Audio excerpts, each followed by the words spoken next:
E aí pessoal, vamos a mais um vídeo numérico, dessa vez sobre o método de Euler e agora sobre a parte um pouco mais complicada, que é saber quão bom é o método de Euler.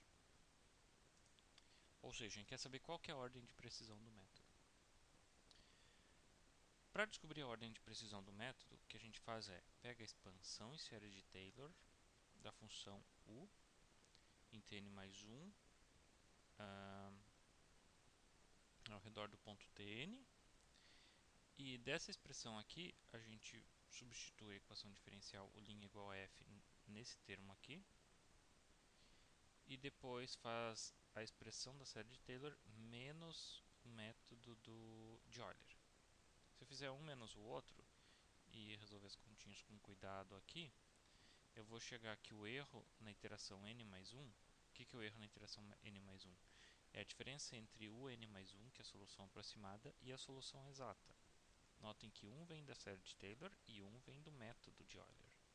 A diferença entre os dois, depois que eu fizer as contas e tal, diferença, o erro na iteração n mais 1 depende do erro na iteração n vezes esse termo que está aqui, que é proporcional a 1 mais HL. Ok? O principal aqui não é as continhas, mas o principal é ver que o erro depende do anterior e é proporcional a este h aqui, na 1, e com esse h aqui é o 2 e teria termos de ordem maior. O que acontece se eu consigo assumir que não tem erro na iteração n? Ou seja, quanto que é o erro em uma iteração? Se eu não tiver erro na iteração n.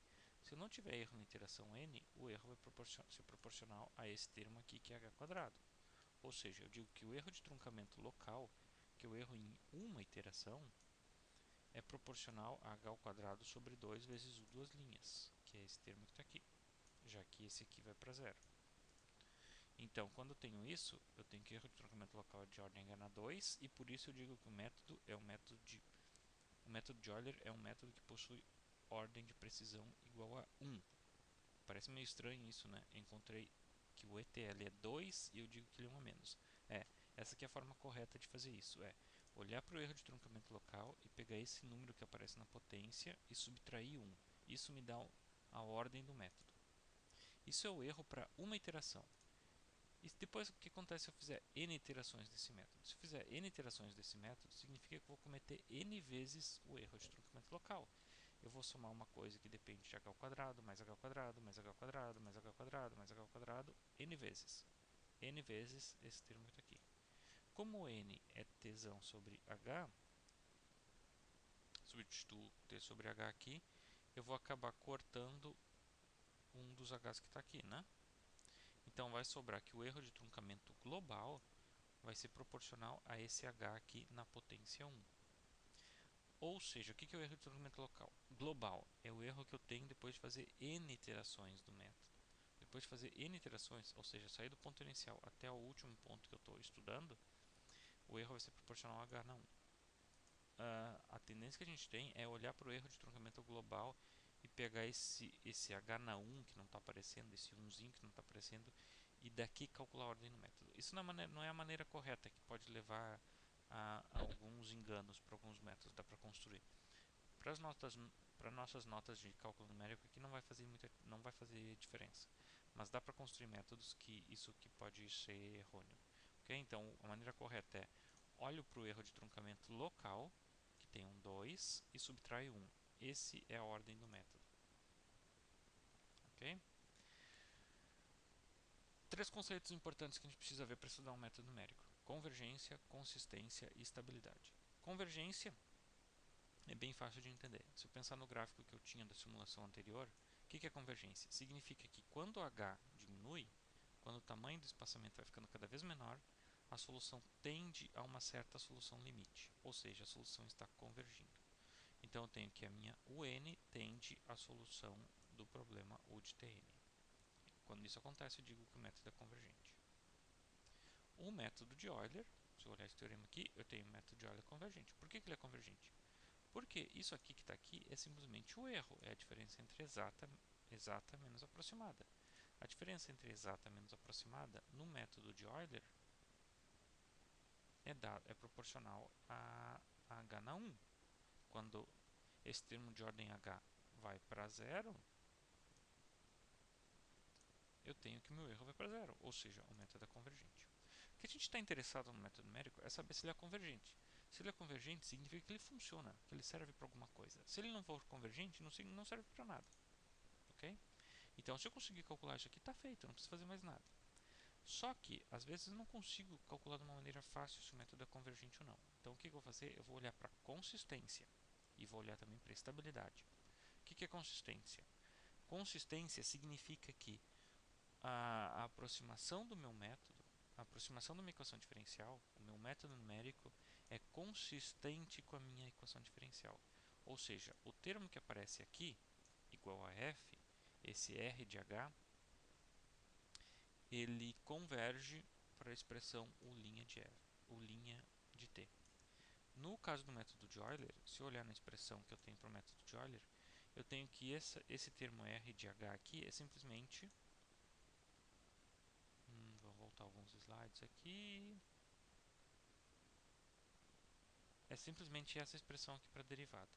E eu tenho que essa expressão aqui da derivada, quando h vai para zero, isso aqui converge exatamente para a U' de t. Ok? Então eu tenho que o método aqui é consistente. Cadê?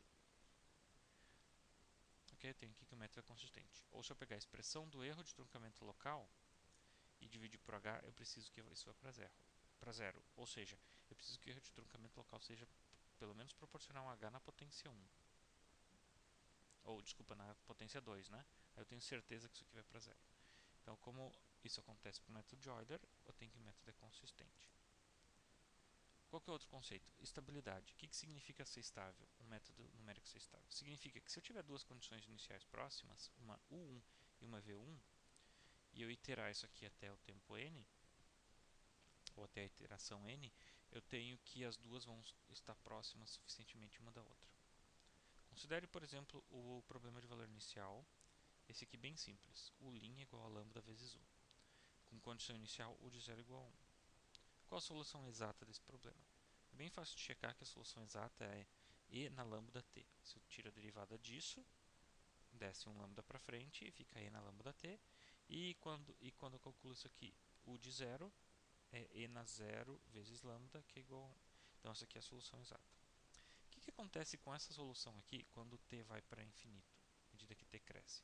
Quando t cresce, a solução vai para zero. Okay? Se a parte real de lambda for negativo. Esse termo que está aqui. Então, eu vou estar interessado em estudar esse tipo de problema aqui, que é chamado de assintoticamente estável.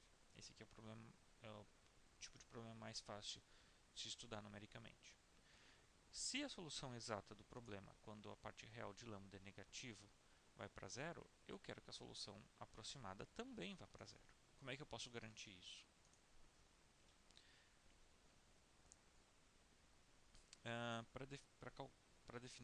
Vamos definir uma outra coisa primeiro. O que é o domínio de estabilidade? O domínio de estabilidade no método numérico é o conjunto de todos os h's vezes lambda que satisfazem que a minha UN vai para zero, da mesma forma que a minha solução exata vai para zero. Okay? Então vamos tentar descobrir qual é o domínio de estabilidade para o método de Euler. O método de Euler, para aquela equação ali, fica simplesmente UN mais 1 igual a UN mais H vezes, aqui está a minha F, lambda vezes UN. Okay? A F é lambda vezes U. Então aqui aparece no método numérico lambda vezes UN. Se eu colocar em evidência o n, fica isso aqui multiplicando 1 mais h vezes lambda. Ou seja, o n mais 1 depende de o n dessa forma, onde o n depende de o n mais 1, n menos 1, que depende de o n menos 2, que depende de o n menos 3, que depende de o n menos 4, e assim por diante até chegar no primeiro termo, o 1. Cada vez que pega um termo anterior, aumenta um termo 1 mais h lambda na potência. 1, 2, 3, 4, até chegar na potência n mais 1. Ok? Como a condição inicial é U1 igual a 1, esse 1 aqui desaparece e eu tenho que o n mais 1 é simplesmente isso aqui.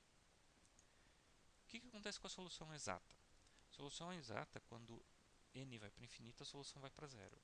Qual que é a condição para que isso aqui vá para zero? Para que isso aqui imite a solução exata. Para que isso aqui ir para zero, eu preciso que tudo que está embaixo dessa potência, 1 mais h lambda, em módulo seja menor que 1. Se for menor que 1, quando n vai para infinito, isso certamente vai para zero. Então essa é a condição para que o método de Euler seja estável. Eu preciso que módulo de 1 mais h lambda seja menor que 1. Para essa condição inicial, né? E para essa equação aqui que foi dada. Ou seja, qual é o domínio de estabilidade do método de Euler? É o conjunto de todos os z's tal que 1 mais z é menor que 1. Onde z é... Quem é o z aqui? O z é o próprio h lambda.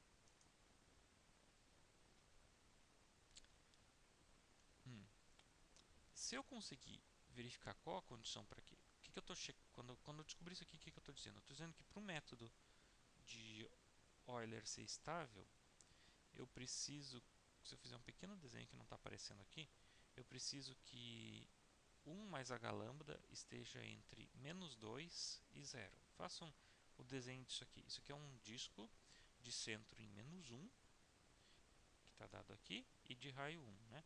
Então, todos os pontos que satisfazem isso são aqueles que estão entre 0 e menos 2 no eixo real. Então, eu tenho qual que é a condição para o método ser estável. E eu sei que ele é consistente. Então, um dos teoremas mais importantes de análise numérica é, se eu sei que um método é consistente, então ele é convergente, sei somente ele é estável. Okay? A maneira que isso aqui é normalmente usado é da seguinte maneira aqui. Se um método é consistente e é estável, então ele é convergente. Ou seja, em vez de eu verificar se um método é convergente, que às vezes pode se tornar difícil, eu vou verificar se ele é consistente e vou verificar se ele é estável. Se ele satisfaz essas duas condições aqui, então certamente ele é convergente. Ou seja, certamente ele serve para alguma coisa.